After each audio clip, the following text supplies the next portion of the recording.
me the mic.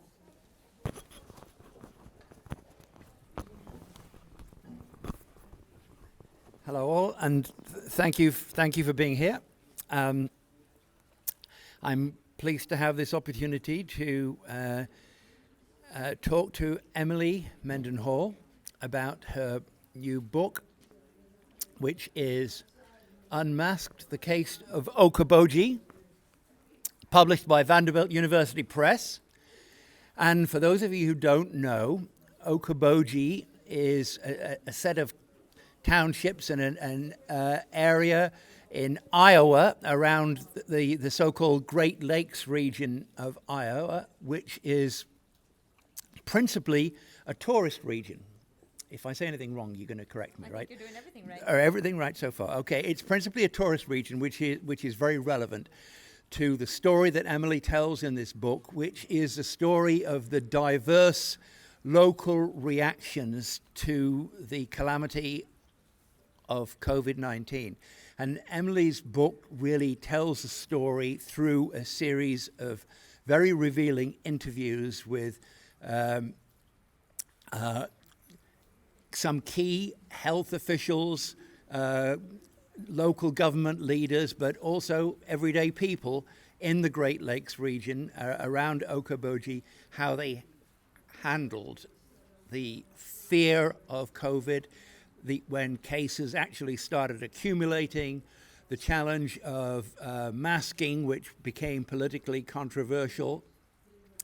Okoboji, I think it's fair to say, we would say, is a conservative, politically conservative area, largely white, I think we would say, a Christian area.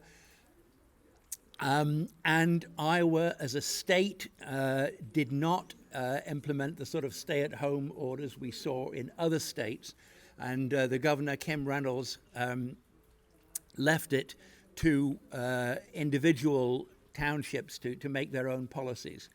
And so Emily, who has a deep family background in this area, decided to tell the story through the stories of the people. So Emily, as an opener, tell me why you felt motivated to write this story in book form. Sure. Well, when I arrived in Iowa, we go back every summer, at least for a month. My sister lives there. We're very close to my family, and it's a very important place for me, and it's a beautiful little lake town. So everything was kind of shut down, and so our children were driving us crazy. We love them so much. But they needed buddies. They were 4 and 6, and my sister's kids are the same age. And we decided that we would go back and bubble together. My brother-in-law was leading the public health effort. He's a family physician. And he, we had this big family discussion. We decided to come back. So we went about June 7th, and usually we go early July. And we had been hiking the week before in Maryland and went to a supermarket. And there were police outside, policing to see if you were masking. And when we got to Iowa, as we drove farther west, because we always drive, there were fewer masks and fewer masks. And I have a funny story, bit in the book about how we got to a gas station because our girls needed to do some cartwheels. And Adam came out and he's like, they said, no one was masked. And they said, are you going to Okoboji? And he's like, yeah. And they're like, you going to the party there, bro? And he was like, no. And he's like, I think we found the Wild West. Kind of making a joke, but it was true. It was really radically transformed compared to the life we had been living here. And also I'm a professor in the School of Foreign Service at Georgetown, which one of my very close friends, and if you've read it, first chapter is about her, Rebecca Katz, was deeply embedded in starting and involved in the global health security movement. And we were very good friends. We were in constant contact. But it was just such a stark reality to see few people. And then we also arrived in the middle of an outbreak, and my brother-in-law, who was leading the effort, was very frustrated. He felt that he didn't have any power, which he didn't, really, besides communication. So I didn't anticipate ever writing this book. And I've always wanted to write a book about Okoboji, but I never thought it would be this book that is now banned there. So that's tricky. But, you know, I just started doing interviews to help him, so. Yes, you're a professor of medical anthropology. Perhaps you could tell people a little bit about your background and training, because I have a strong sense that your anthropological training shaped the way you approached writing this book. Sure, yeah. Anthropologists like to say that our best method is deep hanging out. I was attracted to studying anthropology because it pulls back the layers of experience. And not only do you think about political economy and the ways in which we think and interact in the world affect behavior and lived experience and, you know, how we even conceive things in our mind, but every single layer is embedded in how people live and move in the world. So I've been actually studying trauma and chronic illness, particularly among women, for about 2 decades.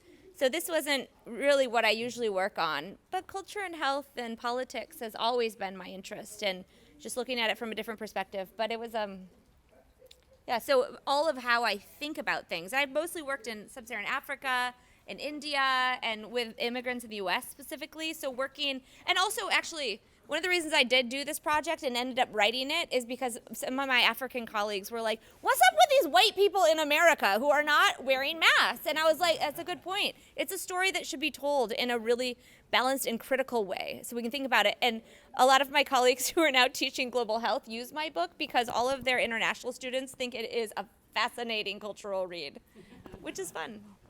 Right, thank you. But your family roots being there and you're having so many relatives in the area surely complicated how you're going to approach telling a story. Did you have difficulties with family members when they learned that you were writing a book? Was everybody happy about you writing a book? Did everybody cooperate fully in your writing a book? Well, everyone was pretty frustrated with the situation, and everyone was very supportive of the book as it started percolating, and my mom and aunt probably read 25 different versions of it and gave lots of feedback. And I really, sometimes I'm like, you can ask my husband, I'm like, what do you think of this version? They're like, oh my God, it's not very different from the last version, but you're doing a good job. Keep it up. But it was such an emotional kind of, intimate story. And to be honest, the hardest part of this story was holding back because I know a lot about these people. As you do, if you're from 5 generations deep in a community. And part of my writing was really to be deeply respectful and protective, in part because could have been a juicy book, but that wasn't the point, So, but actually, Zach, if you have read the book, Zach, my brother-in-law, he's incredibly supportive, but also very private. So he had an anxiety attack, and he sat down with his therapist and started reading it because I needed final feedback. And I was like, oh my God, my sister told me he wouldn't even tell me. He was just like, great job, keep going. He's just trying to be supportive. So I feel for him a little bit thinking about what he was going through, but he was always like, oh, it's great. Right, that's great. And so perhaps this is a cue to give you, ask you if you'd like to read a favorite section of the book for people here, sure. Please. I'm going to read the section about Walmart. Fiona makes an appearance in this one. It's on page 157 if you want to follow along. It's a section called Masks. Issues like masks accumulate larger symbolic or moral meanings in ways that rendered conversations about the effects of national and state coronavirus policies ever more difficult.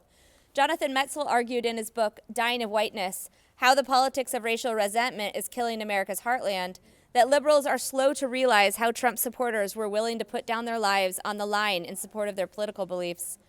Focusing on contentious issues like gun control, health care, and school funding cuts, Metzl describes how frameworks of white racial resentment shape debates about and attitudes towards various public policies and acts of legislation. For instance, he provides the example of a woman who so tightly held on to her gun rights that she actually shot herself in the face while playing with her gun when her boyfriend drove off the road. She died by accidental suicide. In some ways, American practices of unmasking demonstrated a similar type of stubbornness. With the pandemic occurring amid the 2020 election, unmasking strongly aligned with President Trump's rhetoric of normalcy and downplaying of the severity of the national outbreaks throughout the summer. Yet I noticed beliefs about masks were not clearly divided between left and right, wealthy and poor, religious and agnostic. Many people like Bethany, who was so frustrated that her kid was exposed to COVID-19 at work, were ardent supporters of President Trump while still advocating for masking and social distancing. Some conservatives were frontline workers at businesses that required masks and were relieved to have reliable masks to protect them. Others were in constant protest against being told to wear any mask at all. Some dangled their masks below their nose when their employer required them in protest. The most contested space in town, where maskers and unmaskers walked shoulder to shoulder, was Walmart. Walmart was the only place many people said they would mask. It was also the only place where there was a national policy mandating that people must mask. I found people across town grappled with Walmart after the corporation instated a mask mandate in mid-July. Jay, the libertarian I spoke to, who was conflicted about the coronavirus, but was certain there was a middle ground people could find, always put a mask on at Walmart. In contrast, a local politician told me he decisively avoided Walmart because he, as part of the GOP, would not be seen wearing a mask in public. Walmart is located smack dab in the middle of Dickinson County. It's at the intersection of Highway 9 and Highway 71 at a four-way stop that supposes low traffic and thoughtful onlookers. It's the type of intersection where my driver's education partner, Julaine, would grab the side of her seat and hold on to her breath. It took me several years to be a confident driver behind the wheel. The parking lot is chock full throughout the year of mostly American sedans, minivans, SUVs, and trucks. People drive from around the county and neighboring towns to get supplies at Walmart. It's the biggest one-stop shop for miles. In the summer, there are more luxury cars, and the license plates reveal visitors from around the Midwest. You can sometimes glimpse plates from California, Florida, and New York. Walmart in Spirit Lake has become a local cornerstone, not just of consumerism, but also of security. In many rural towns around the United States over the last several decades, the arrival of Walmart led to the shuttering of small businesses as it filled their market space with products and convenience. In high school, I mentioned at a classmate's house how Walmart was ruining the town and exploiting workers. My classmate's mom sat down next to me and carefully explained how critical Walmart had become since so many people lost their farms. When we started school in the 80s, 30% of my classmates lived on farms. 15 years later, less than 5% of my classmates lived and worked on farms. Watching the farming culture collapse around us had a huge impact on our generation. It was so visceral, and we get to hear some of this from Nancy when she speaks, actually. I feel so connected to some of that. It was so visceral for my sister that she decided to devote her life to sustainable organic agriculture. But Walmart offered a secure job with health insurance linked to a national corporation for many families who left farming. It was accessible, reliable, and cheap for customers, as well as employers. You could pick up groceries and a new air conditioner in 20 minutes on your way home from a long shift. Everyone mentioned Walmart in my interviews. It was a place where some people would refuse to go on policy, but everyone would kind of slip into by necessity. I remember in midsummer, I took my eldest daughter and nephew to Walmart to spend some money they earned from a socially distanced coronavirus-safe lemonade stand. My eldest bought a kid's sewing machine, and my nephew bought a Nerf blaster. Walking through the store, we ran into the people double masked with gloves and worried looks. The next beat, we saw a man wearing a red flagship Make America Great Again hat with his mask around his chin. What was striking about anti-masking stance was that so many people upheld was a simultaneous belief that if you were vulnerable, you should stay home.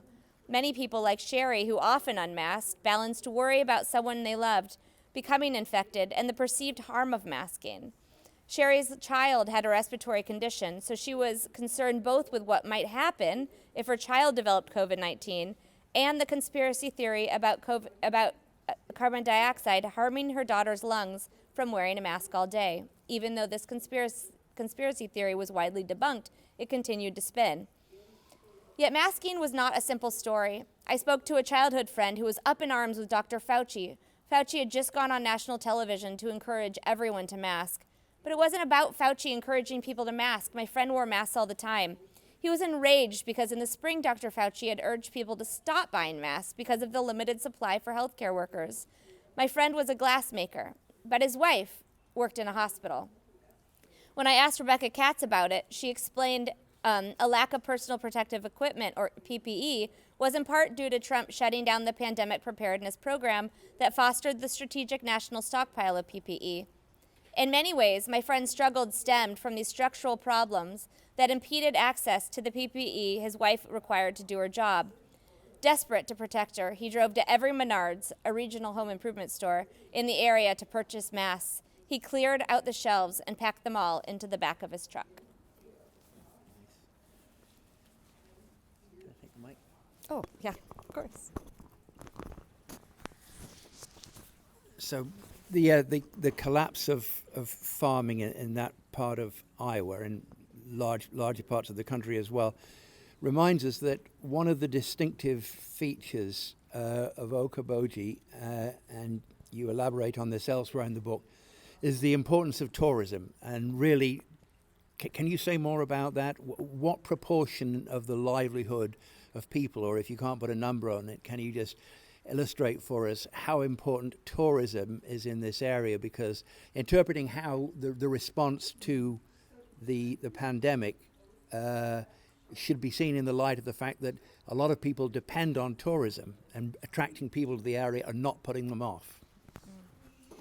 Yeah, tourism was the subtle backdrop of basically everything and decisions behind people's behaviors and beliefs. The book was for a while called The 100 Days of Summer, because it really, the way in which people approach May and they approach Memorial Day to Labor Day it's really the main way they make money for the whole year. So, a lot of school teachers work in tourism in the summer, but a lot of people have businesses that are not open any other time. There may be trinkety, working on it, or, they have a few cabins. And my family, actually, I talk about this briefly, but my father's family had a few cabins that was a small family resort as well, which is just part of the culture.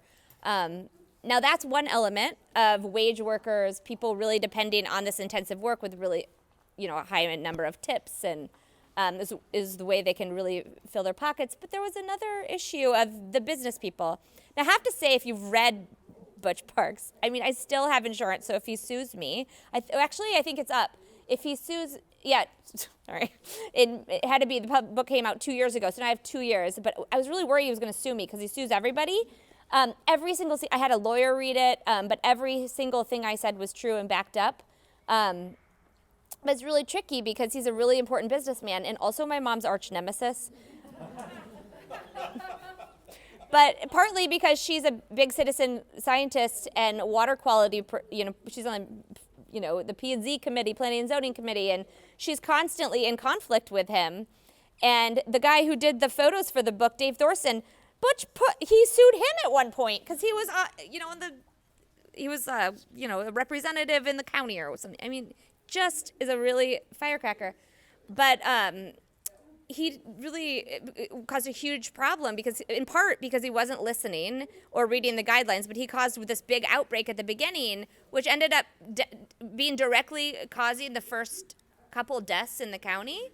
Perhaps we better say something about who Butch. Butch Parks is. If you didn't read it, sorry. He was a hog farmer. His family were hog farmers, but he ended up running a small resort and then buying another resort, and now he's kind of like the local mogul. He's got a monopoly on all the tourism stuff. And I have this one piece of it that's called COVID Bay, where there's this bay where in the last 15 years he's made a lot of money of renting boats out to people. And oh God, my mom just starts like shaking when you talk about this. But what they do is they rent these boats out, and then they all tie up in this small bay, actually where my grandparents first bought this little bit of land in 1907, and where my dad grew up on this little resort that they had. It's like right in front of there, and they all hook up, and it's great because people can publicly access the lake, but it's destroying the ecology there, and it's destroying the nesting grounds for a lot of turtles and fish, and it's a really protected space. So it's a really complex issue because you want people to access the lake, and you want it to, it is a beautiful shared space. But to what end? And what kind of regulation can we do to protect people? And it's where on Tuesdays, all of the 20-year-olds would just kind of drink and party and smooch and pass coronavirus. which then they would bring them into the businesses. And one kid got it, and unfortunately, he gave it to his dad, who passed. And we know that there may have been a few other infections specifically from those early days linked to this behavior. And, you know, I have feelings about it, but, you know, people have different perspectives on that. People made choices, you know. But it's a tricky situation. So many times people were putting businesses and money before their loved ones, and that was just really, really hard. It was really, really hard to experience. And I understand the lakes provided an opportunity to get round liquor licensing laws. Isn't that right? Don't you talk about a floating bar? Oh, yeah, there's floating bars. What do you mean? I recall from the book your description of putting a barge with liquor on it outside of a zone where they weren't allowed to sell liquor. Oh, yeah. Right. Like, well, that's another trick that Butch part. There's this old, it was called Okoboji Boat Works, a boat company or whatever. Just a family-owned company that Butch bought up, and he made it into this huge bar and restaurant. But he hadn't really done the research to find out that he couldn't have a liquor license there, so he just has a barge on the water. So there's a bar, you can go to the bar, and then, you know, he's just trying to get around the regulations all the time. And I don't know, I see the piece of wanting to make a space. This applies to so many situations available for the public, but at what ends? And what does it look like? So now, some of the local businesses did impose restrictions. Spacing, even some of them closed. I recall Maxwell's was one instance of a business. Perhaps you could say something about what Maxwell's did, and when you survey the response across the area, is there something in common that the businesses who did impose restrictions have that the others didn't? Sure. What differentiates the people, the good actors from the bad? So when you're an anthropologist, probably your best data is gossip. And if you talk to an epidemiologist, they'll be like, that's not good data. It actually is the gray areas, and it's the meaning, and it's the why that so often numbers don't tell you. So when Maxwell's closed, they closed because they had 2 employees who were sick. So they shut down, and Maxwell's is like the swanky place on the lake you go to dinner. And a kid I grew up with, because the reason why my research, I interviewed over 100 people because I just texted all the kids I grew up with, and I was like, hey, can we talk? And they're like, yeah, I haven't seen you in forever. You know, and they like told me everything. Maybe some of them regret that now, but, you know, I didn't know what they would say, you know. And anyway, so I talked to Stephen, and I talked to other people around Stephen, the guy who owns it. And, you know, they closed down. They actually posted this great note on Facebook that was like, we care about our community, because Facebook is a like different level of conversation in the community. It's very interesting.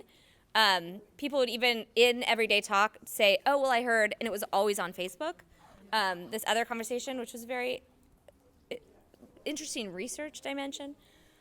So Maxwell's shut down. They had this great post, we're going to protect our community. We have they didn't say how many people were sick, so then others thought it was a huge outbreak. But the gossip that I heard, that I ended up proving was true later, is that after they shut down, all the other restaurants in town made a pact and said, we will not shut down. Whatever happens, we will not disclose that we have people who are positive, and we will not shut down.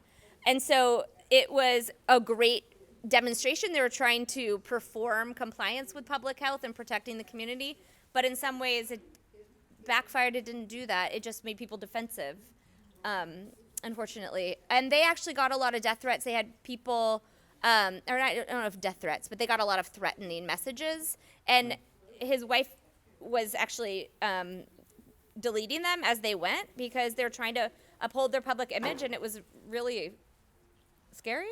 So they ended up actually getting through it and reopening, and yeah. So it was a very interesting case study. I noticed you made quite a lot of use of Facebook as source material. Yeah. Tell me, how did you go about that? I mean, I have a Facebook account. I look at it sometimes. I'm a very casual user and only very intermittent poster. But to use it as a research tool as you did you have a systematic way of interrogating and storing and cataloging Facebook posts? Well, I actually was almost going to delete my Facebook account before the pandemic started, and because I just didn't use it, and I was like, ugh, why am I on this? I have children. I don't want people to have access to my, all this stuff. But when the pandemic struck, I just noticed so many interesting things coming up from people, and this really interesting conversation that I was seeing what people not in the DC area were thinking, and a lot of academics are like, I don't know any Trump supporters, and I'm like, really? How do you not know this whole section of the community of the country? And I can see if you don't know anyone like that, you can't, who have those strong beliefs or why they come to that area. It's really hard to understand why you would believe that. Right. But anyway, it was such a great tool, not only to follow how people, because people will not, they think they're in this private space posting to their friends, but also I have all of my high school class was on Facebook, so I could see all of the crazy things they were posting. Well, in my perspective, I just didn't necessarily agree with it. But I thought it was so fascinating, and I actually followed a few very exemplar classmates who had, kind of more moderate to more extreme, and I learned so much from them. I was like, oh, I get the national conversation. And also the local newspaper was incredible, an incredible resource. They did such a great job reporting. But I was also able to see some of these subtleties that were emerging and priorities. Interesting, thank you. Yes, can you comment on how Okoboji compared to other nearby counties or areas? Because some of them, you indicate, responded quite differently from Okoboji. And why do you think that was? Was that because of particular political leaders or a different political climate on the ground? Well, it's a little bit tricky talking about this because I perceive there have been quite racist policies in the Okoboji region that have actively worked to keep workers out, especially immigrant workers, people of color. From my reading of things that had happened in the past around hog confinements specifically. So if you know the Midwest, hog confinements are a huge risk to the environment, and but they've really proliferated all over the Midwest, all over Iowa. It's how a lot of people who've lost their family farms, maybe they might use that land for a confinement or they work in one now. It's just how farming has gone. And so they've been able to prevent those confinements from coming. And my family has been actively also trying to prevent them for ecological reasons, but also people are worried it'll ruin the lake. There is a confinement not far away in Esterville. The community when I was growing up, it was all white, and now it's probably at least a third or half Mexican immigrant, which is very interesting. And it's transformed the community, and they have these incredible community initiatives. There's definitely been tension, but it's been really good for a place where people are leaving anyway. It's actually been the community is really nuanced. About 60 miles away, I don't know if anyone has seen that documentary, not that you guys are following Northwest Iowa politics or culture very closely, but Storm Lake is a new documentary by Art Cullen. He's a Pulitzer Prize winning journalist, someone I've always looked up to, someone from my home area who's really written and told the truth and done investigative reporting. Ethnography is much more theoretical and rooted in scholarly work, but it's kind of investigative reporting, right? You're trying to get to the heart of the matter by pulling back the layers. And so he's been working on the ecological effects of industry and farming for years. And so he did a lot of reporting on COVID, obviously during in Storm Lake. But what's really fascinating about Storm Lake, and this was changing when I was a young person, now they have such huge immigrant communities, and it's really vibrant. It in a red region of the state, it's become pretty purple, even blue. It usually votes Democrat because not only the immigrants may have a different view than the white families who live there, but the white families are transformed and better informed and understanding of different politics because they live in a more diverse community. So. People were there weren't issues with masking. It was a very different cultural experience for people in Storm Lake than in Okoboji because of this historical precedent. Interesting. Thank you. In the second half of your book, you talk more about the schools, the school board, and their reaction, how the school board dealt with the pressure to open the schools, but then that becomes wrapped up in the argument about whether the kids had to mask. Mm-hmm. Can you summarize how that story unfolded in Okoboji and the local school board? In particular, I'd like you to tell the story of the principal and what happened to him and how he was later honored. Mm-hmm. Yeah, well, I lost a friendship over that section, so it still feels kind of bad. A friend of mine was on the school board, and my sister was really concerned, and we were even thinking maybe staying. But I had a friend on the school board who I was like, well, obviously you're going to push masking. And we were talking to her, and she was constantly talking to my brother-in-law.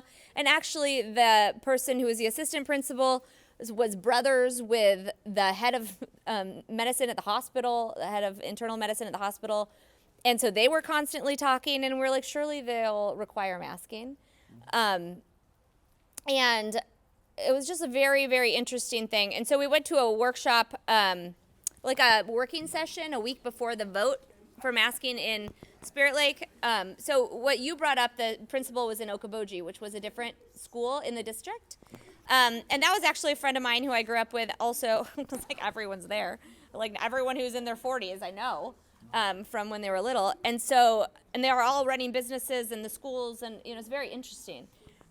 So he posted on Facebook this wonderful message about masking. And he's like, I mask because I protect my community. I mask because I care for my students.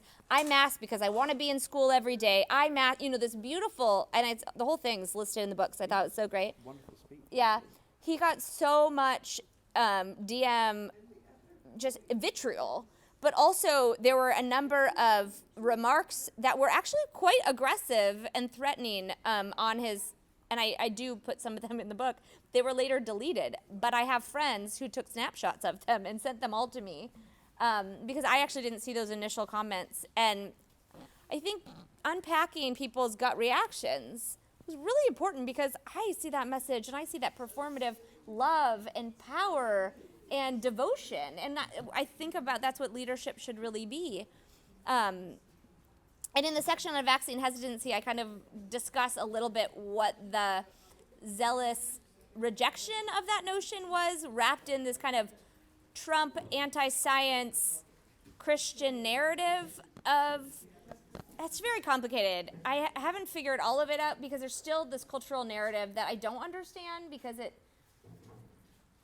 it's so nuanced and changing. But there is a really, really important thing to understand behind the culture change that we're seeing in America because it's really fast and tricky. So anyways, I don't know if that explained it. I think I got kind of distracted there, but something did change because in the end he was principal of the year. Oh yeah. So how did that come around? Yeah, so there's two stories I kind of got distracted from. The first story is Brian Downing, who said, I masked because, and then they actually voted in his school not to enforce masking.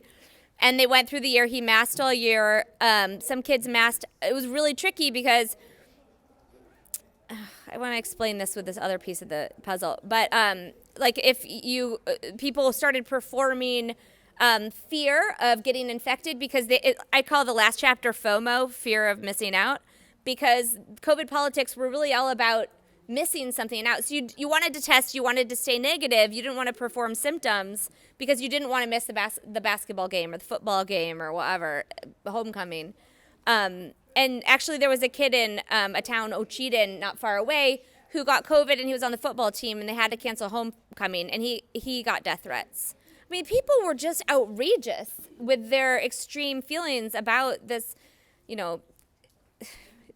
obviously, anyways, I don't want to, everyone knows probably how I feel about this. But so then Brian, at the end of the year, he was able to bring people through the school year. And once they finished, he had done such great community building that he was honored as principal of the year. Now, what happened in the school where my sister's kids went, where I grew up, is we had this working meeting of the school board, and I I just happened to be writing a Vox article at the time about what was happening there. It was really about cultural tension, and I was just kind of struck by what was discussed, the discussion, how people were talking about it, and so I just kind of added it into the Vox article. And so that Friday before the vote on Monday, and at the meeting they discussed that it was very clear that the board members were not going to institute masking, and that there was going to be very limited public health intervention. And then this Vox article comes out Friday or Saturday morning, and it has these pictures. They were very much like the Lakes of the Ozarks pictures. You can see the pictures in here. Yeah, it looked exactly like yeah. the Lakes of the Ozarks picture. And I'd been writing. I mean, it wasn't my first book. It wasn't my first project. I've been writing for a while, and nothing has gone viral like this has gone viral. So I was very, very surprised. But it was and I think it was the pictures really why people were sharing it. But what was very interesting is my brother-in-law had a meeting with the superintendent that morning to prepare for the vote on Monday, and he canceled. He's like, I got a media issue I got to deal with. And so that was very interesting. But the short story is by Monday, they actually voted to implement some masking. If they sat, it was basically when they were in passing or on buses, but there was no masking before. And it was really sad to me to see that the only thing that affected their decision was shame. Right. Chris, you're a photographer. Can you tell us a bit about your relationship with him as a photographer? Because clearly he's an important part of the book in many ways. Yeah, David Thorson is David Thorson is at least locally, I think, internationally famous photographer. He's an adventure photographer, and I've known him my whole life. He's good friends with my parents. He's maybe 10, 15 years younger than my folks, but he has traveled the world documenting climate change.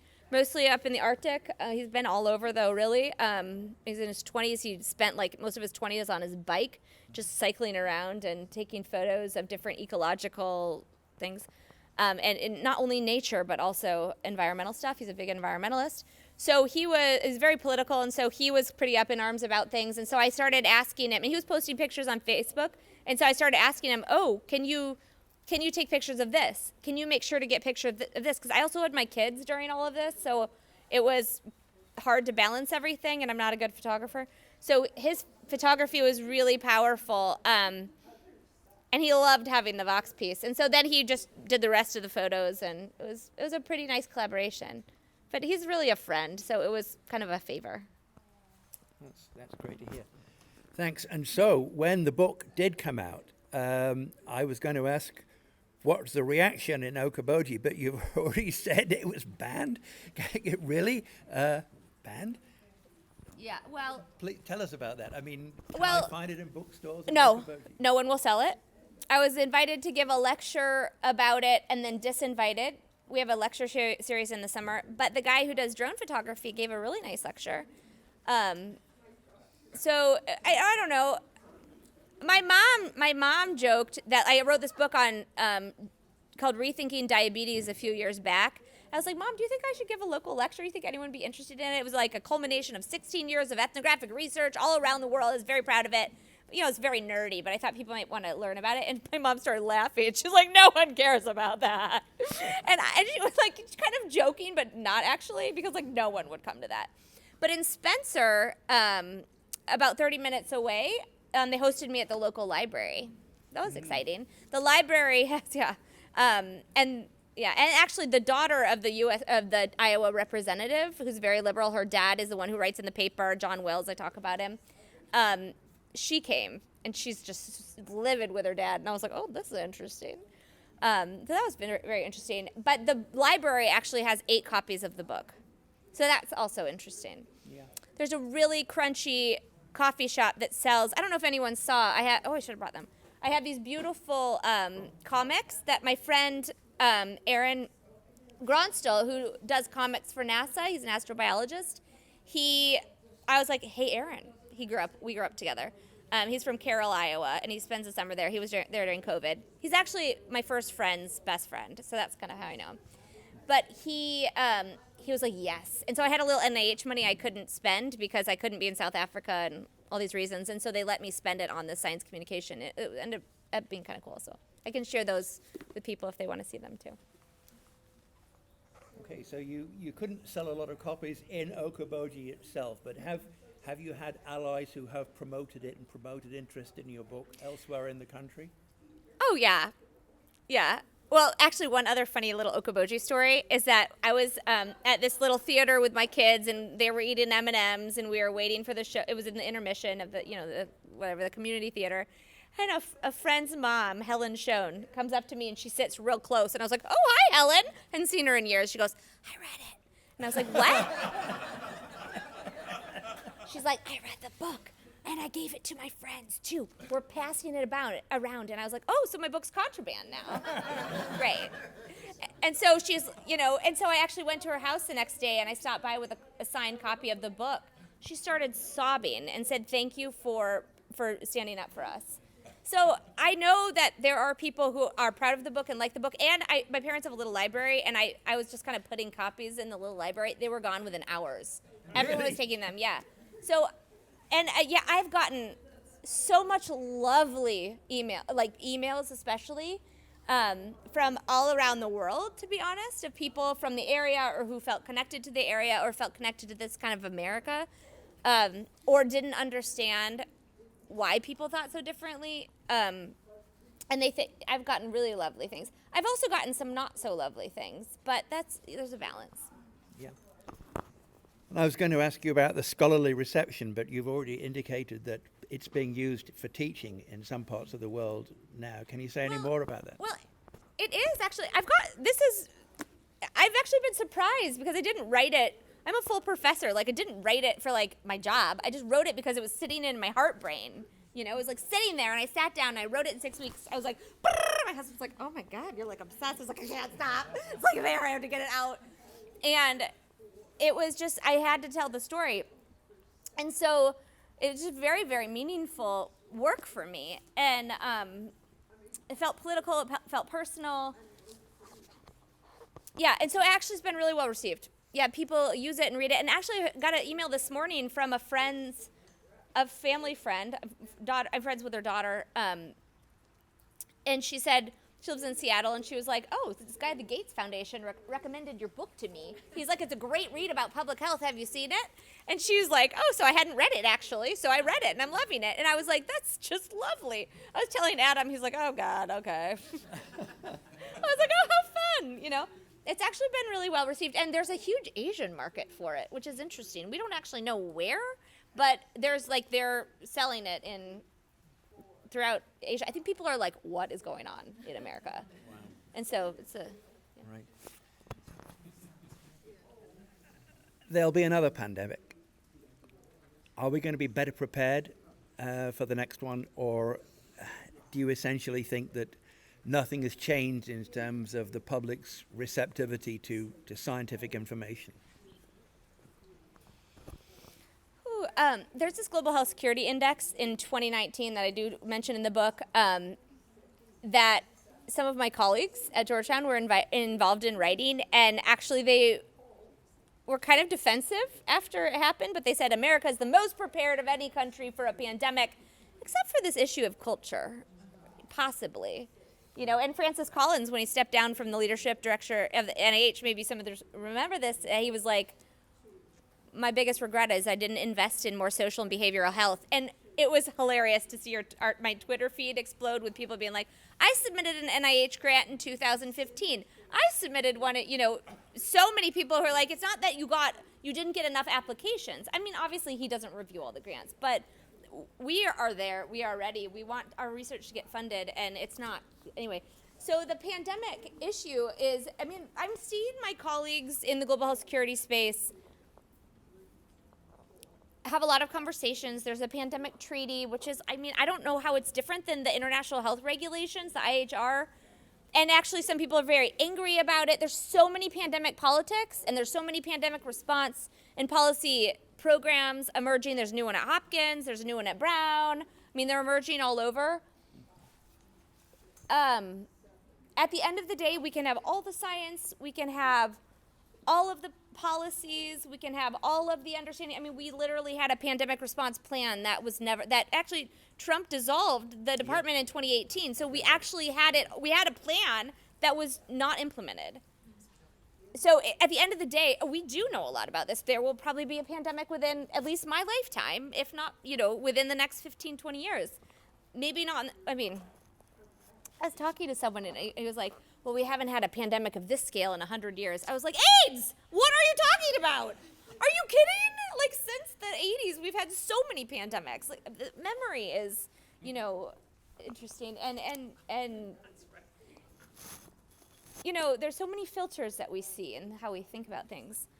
So, yes, there will be another pandemic. I mean, what is avian flu going to turn into right now? We don't even know. And that's happening right now. So, of this scale, of this transformative, is it going to be another coronavirus, respiratory infection?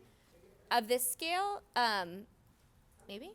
Is it going to be bloodborne again, like HIV, a retrovirus? Maybe. I mean, what's amazing is the incredible medical mobilization that we had. I'm writing a book right now on long COVID, though, and it's fascinating to see the ways in which medical misogyny has ignored and really subjugated women in this deep way. Because if you think about the AIDS pandemic, I have this whole interesting rethink of how I even think about public health, because in the 1980s, that was the kind of more American recognition of myalgic encephalomyelitis, chronic fatigue syndrome, which is an infection-associated condition, which probably about half of people with long COVID have, that presentation. People were starting to raise, the alarms, but HIV, and I even interviewed Fauci about this, and he was like, I interviewed him, and he's like, by the way, do you have my cell? I was like, no, I don't have your cell. But I interviewed Fauci about it. He's like, well, we just kind of got wrapped up in AIDS. Yeah. And I was like, yeah, but like there's so many people who can, when you have HIV, you can protest and fight to the death. But when you have an infection-associated condition, you can't get out of bed. Mm-hmm. So you live a really long time, but you can't literally live your life. You can't protest. Now we can because of different digital, there's more visibility because of digital things. But I got real off topic there, but. We love it. Thank you. But even now it's hard to believe that there are people who dispute the reality of COVID still as any kind of phenomenon. It's unfathomable. But tell us more about long COVID, because there is a lot of controversy going on about that at the moment as well. And didn't I hear that somebody has proposed that we don't need the term long COVID? The Queensland study, do you know about that? Would you comment on that, on the issues around the terminology of long COVID? American medicine, biomedicine particularly, and biomedicine has its roots in Western culture. And the ways in which biomedicine emerged politically and linked to laboratories and linked to germ theory is that it really biologized how we think about health and healing. And so even in the 1800s, and things really changed in the early 1900s, especially in America, but people would think about health much more holistically. Oh yeah, they didn't have the same training, we didn't have the same medication, it wasn't the same thing. But medicine itself, linked to the laboratory, has cultivated a lack of complexity. Mm-hmm. I always tell the story. I was at my gynecologist, after I had Zoe, and I had horrible sciatica for about 7 years. Like, I couldn't get out of bed sometimes. And I'd be like, can you help me? She's like, oh, no, I just do the uterus. I'd be like, but my back. She's like, I don't do that. And eventually I got care, and I've worked really hard to get better, but it's a good example of so many people, you're getting an arm fixed, and you're like, I have a bellyache. They're like, I don't do the belly. So that's a really good example of how if you have a complex systemic condition, clinicians feel somewhat threatened because they don't know what to do. And so if you look at medical treatment of people with long-term conditions like long COVID, what they do is they treat symptom after symptom. Sometimes prednisone, for example, a steroid, might make you sicker, unfortunately. And a lot of people have a deep allergy that emerges, so a lot of people get steroids, or they get different treatments that actually complicate another piece of their illness. So my book is actually, it was on long COVID, and then now it's actually a deep think of complex chronic illness and what that looks like, especially when you're not believed. I have actually a whole chapter called Guts and Wombs that's also on endometriosis and kind of the lived experience of rejection or deference. But there's a lot on the politics of ME/CFS, chronic fatigue syndrome, and chronic Lyme disease. A little, not much on fibromyalgia because it becomes kind of hidden between ME/CFS, but it's there. I mean, they actually have this whole list of names of conditions, but also autoimmune conditions, where long COVID is incredible because it's bringing so many issues out of the shadows. Long COVID is not.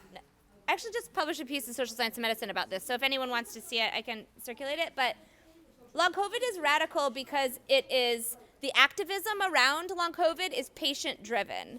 And at the end of the day, if you see complex chronic illness for what it is and for its complexity, you have to listen to patients. And the patient activism has been incredibly supportive and transformative in this space. Specifically, long COVID was coined by a researcher in Italy who had long COVID. She defined it on Twitter, and she claimed the space, and so many clinicians were pissed about it for a while, but now they've kind of accepted it. But a lot of clinicians, even some of my friends, are like, well, long COVID isn't real.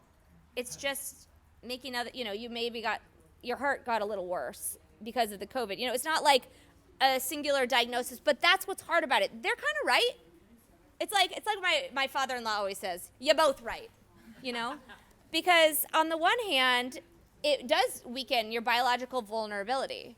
If you have a heart condition, if you have a respiratory condition, if you have depression or anxiety, it will amplify that in a way that makes you sicker. We know that. If you have autoimmunity, it may make that advance in a more fervent way. And we also know that, and because there's already research on this, it's very frustrating to see people say, we don't know anything about this. And we're like, read the research. There's science. There's theory. But because of the complexity, a lot of what we think is still theory.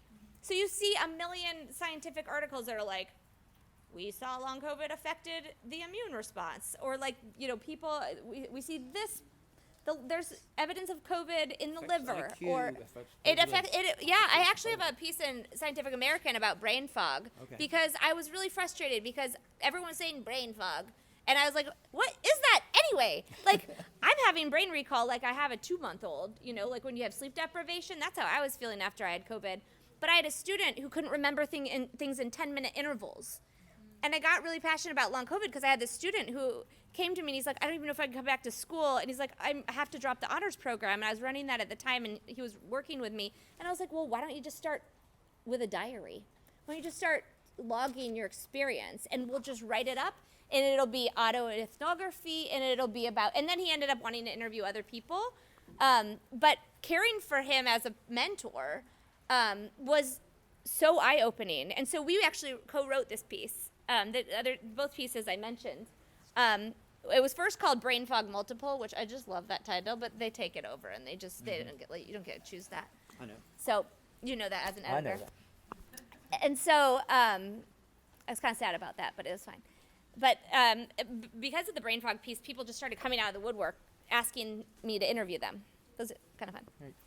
Are you willing to take any questions from people here? So we got a question from Andy in the front row. I was really interested in your, you mentioned logics of caring and logics of choice. Could you say more about that? Sure. At the heart of biomedicine is this idea of individual autonomy and choice. But in so many cases, people are working within a limited supply of good options.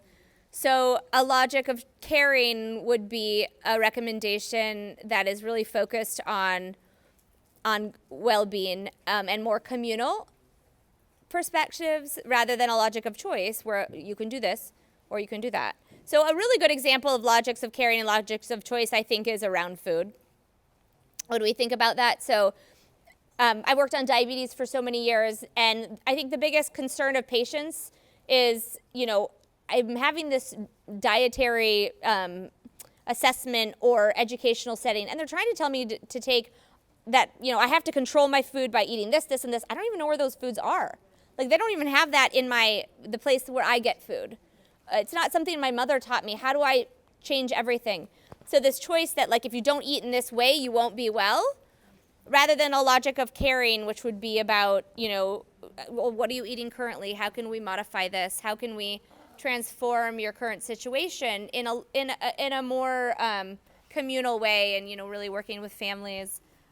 That is one. Another kind of an idea of the mask, of course, is a logic of choice. You can wear the mask or you can't, or this kind of perspective of vulnerability. You can wear the mask for others. So really the conceptualization of that logic. Yeah, Anne-Marie Moll, you may actually really love reading some of her work. She's an amazing Dutch philosopher. She's really been influential in medical anthropology. I just wanted to say I enjoyed reading the book. It did bring back too many memories in a way. I lived in the bubble here as you did, but I had a family in Florida, so I got the full earful about the other side. One thing that didn't come back to me is here in this area, a big concern morally and ethically was the impact on the hospitals. And I didn't see that mentioned in your book. And I wondered, did they actually escape that crisis, or was it just too much to put in? There were moments when it was full, but it wasn't overflowing. Okay. No freezing in the street. It wasn't New York. It wasn't Seattle. I think rural, in part, people's concern wasn't as robust. In part because in rural communities they had different kinds of infections, lower rates in general. But there were really a lot of infections, and most people who were actually getting tested in the area, they had really good testing. They ended up having testing at the county farm, where you would go and they would stick it in your nose from your car. I think we had that around here, but and then they moved it to outside the skating rink, and so it was there for like a year. And then when they stopped doing it, the rates were much lower, and it was kind of time to let it go. But I think the public health response itself, I think they did a very good job, but it's also hard for me to say that without a view of my brother-in-law working his tail off. So I think they did a very good job in reflection. I think many people would say public health did a very good job with what they could do, but the cultural resistance was so strong. But Sarah, you had a question? Yeah, too many questions. So who gets to define the narrative, right? We have this powerful, we're not gonna wear a mask, you can't tell me what to do, that is a part of the American culture. And so I have great fears for the next pandemic, which could be super soon, with avian influenza or anything else. And I have a degree in public health, and the whole thing leaves me so flat. I just feel like we lost. Like we lost everything. The number of immunizations for children nationwide have dropped. We have measles back. I don't think we would ever get seatbelts today, right? We wouldn't get them. We wouldn't get a lot of the things that we have. And I just feel like, I wonder how it is, because it does just seem to be it's a power struggle. And I don't know how to win with my tools against that power. I don't either. I don't have answers. I ask a lot of questions, and I try to be part of the conversation. But the one thing I never thought I would be teaching in the School of Foreign Service at Georgetown. It wasn't ever my goal. I just got a job, and I was like, oh, thank God. Because in academics, it's so hard to get a job. And I always thought I'd work either in an international NGO or maybe in a community college teaching. But I realized over the years that it's important to have someone, at least I think with my views, teaching them, because I think one of the most powerful thing we have is well-educated politicians. And so my students are like, what should I do? And I'm like, don't take the job at McKinsey. Do the organizing job, or go to AmeriCorps, do Jesuit Volunteer Corps, do whatever, do Peace Corps. Just educate yourself, whatever you can, to learn from others who are very different than you, and then bring that view in your career. And please go into politics, or do something anyway. So I think it's slowly, it ends up at the end of the day who's there having those conversations. So I do feel that Maybe we're always conflicted. I'm like, does my work matter? But there are those students who you convince to go into public service through lots of conversations and tissues. But it's meaningful. I don't know. At the end of the day, it really is politics. I mean, you look at New Zealand, right? It's this perfect example of, a team of 5 million. What can they do when they have a strong feminist leader, Yeah, I'm curious about your comments about the NIH, having worked there for a long time.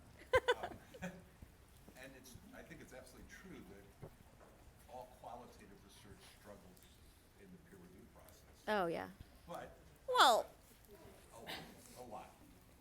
that's a subjective. But I'm curious where you think political science fits here, because it does strike me that a cultural interpretation of what happened with COVID is really about sort of individualism versus collectivism. And that is a political framework. Yeah.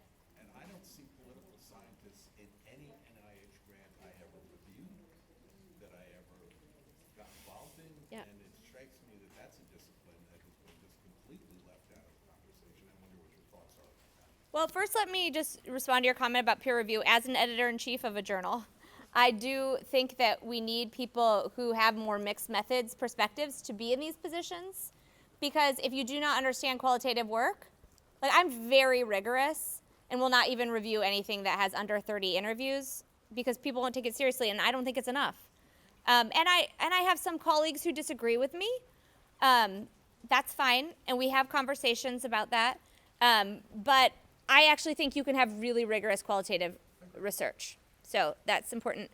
I think there are political scientists involved, and I think that a lot of people are doing this research. And I would say that more political scientists outside of the U.S. are doing it, and I think that is historical. Actually, if Adam was here, he could comment. My husband does public health policy research.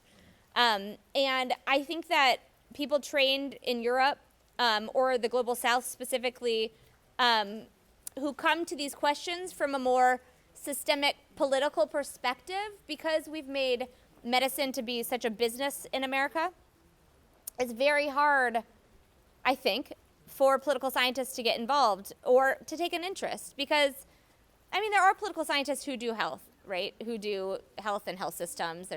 Or the history of AIDS, the politics of epidemics. But I haven't seen as many analyses either. The reason why there are not as many political scientists at the NIH is because they're not welcome. Yeah. And that's a culture change that needs to happen. And I think they're making some changes. So are you going to write a book about The NIH? No. Can't get enough interviews. No, I totally could get enough interviews. But we can talk later. But I think if I start writing another book right now, my husband might lose it. On this theme, one of the lines in your book that really struck me was you said that there's a tendency, especially in America, to conflate the idea of businesses with the idea of individuals. Could you just say a little bit more about that, and why is that an American thing? Well, there's probably people here who can talk about that better than me. But I mean, we talk about this when we talk about taxes. We talk about this when we talk about rights. Because individuals stand up to argue for certain rights of businesses, we conflate them with individuals. And at the end of the day, they are massively different. As we know, I mean, in the UK, right, we're a drastically different system of health and healthcare. We have the NHS, right, where it's, I have had a baby in the NHS, so I've intimately experienced it. And it's very, very different. But the idea that you would have to pay for health, or the idea that, you know, an individual have a right to have public health, to have medical care is just completely bonkers to people. And So just even conflate, I mean, this is a little different than what you were asking, but really conflating wellness and a right to health with money versus a right is a very American thing, which we keep exporting to other people and saying, this is a great model. And that's sad to me. Any more questions? Yes, over here, please. Kind of on the topic of qualitative research, I'd love to hear, like, with this book and the current one you're writing, what the process was of, like, once you got all your data together, deciding, like, what to include, what to cut, and, like, how to order things. That might be too big a question. No, it's okay. So this is my first kind of trade book, and usually when I do a project, I'll do 30, well, I end up kind of going overboard and doing like 100 interviews, but then I would systematically, code them and come up with a code book and work with a team and do all this stuff. This book and my new project is very personal and or not personal, but like I'm just doing it on my own, which is more anthropological than I have actually been trained or doing for a long time. But I was trying to tell the story, right? So I just read, everything was kind of in my brain, and all the pieces started coming together, and I take a lot of field notes. So my first level of writing or thinking is my field note. So I would do an interview, and then I'd write an intensive field note, maybe an hour, maybe I'd write maybe 20 minutes, which as a field note for me is retelling the interview, but also analyzing it from where my brain is at that point and where my take is. So my field notes are very powerful pieces for me, and sometimes I would rewrite the story, be like the most interesting thing is this, and I would write it. So because my field notes are so detailed, and this is sort of my obsessive compulsive piece of being like, oh, that was so interesting, I have to write about it right now. And it's something I've learned over the years is the most productive for me. So even now, I just interviewed 150 people for this long COVID thing. And after I would do an interview, I would sit down and just write down. I mean, sometimes I wouldn't have time because like Zoe would be like, hi, Mommy, and be back from school. I'd have to do it later. But usually right after, I would sit down and try to write the field note and like really tell the story from that emotional interaction so that I didn't screw it up. And my current book, I am working very closely with the people's stories, with the people who, I go back to them, I'm like, okay, I wrote the story, are you okay with it? And some people we spent weeks getting it right, some people a couple times. But I think when you're writing a trade book, you're trying to tell the story in a way that people will understand and connect to. So there's definitely, in the writing world, probably a lot of you writers, you got to kill your darlings. And there's always those pieces that you're like, oh, such a good story. But it just doesn't work. I have already got a couple articles I'm working on because I spent weeks on pieces that I had to cut, But you get more comfortable with that over time. But I mean, it's like kind of embarrassing. I'm like, it wasn't as systematic as other stuff that I've done. But it's a different type of writing. Yeah. Yeah, sorry. One follow-up. That would be great. In terms of when you're interviewing people where stuff is coming up that's really personal to them or that they have a lot of strong feelings about that might not match your own, what are the tactics that you use as an anthropologist to make that conversation productive in terms of Yeah. So I've been studying trauma for 2 decades, and I've been studying all sorts of I've witnessed hundreds and hundreds of narratives of sexual and physical violence. So I come to this from a very sensitive, trained perspective. So I think because of where I started doing research and witnessing and spending time with people, because my interviews are not usually 30 minutes, although some of these for this book work, because people are like, I gotta go. But usually when I interview someone, I spend 4 to 6 hours with them, or multiple meetings. And actually for my new book, I've sometimes interviewed people 5 times. In part because this one woman I interviewed 5 times, and she is writing her own memoir, so I was like, just keep going. We'll audio record it and you'll have it. But I think because of how I came to do research and how I come to this, I'm just very comfortable with that. And I think the best thing you can do is, Or you can, make sure, through body language, through just, I think the best interviewers are innately good with people. It is learned, but also not learned. So if you make people feel comfortable, they will open up to you. For a long time, I thought it was just because, I worked at Cook County Hospital for 5 years, mostly with Mexican immigrant women. And at the time, I was dating and then engaged to Adam, and they just loved giving me relationship advice. Like, it was the best thing ever. And so more, by having that relationship and having something to really connect on, people feel safe. I don't know if that answered your question, but yeah. Thank you. We're about at time. Thank you, Tim, so much. Those of you who've read the book know it's a great read. Those of you who have not yet read the book know that they now ought to. And I think Emily's got a few copies that she can sell. Thank you all for being here. I hope you found it interesting. I certainly did. Thank you, Emily. Thank you. Thank you. That was so generous and kind of you. Thank you so much.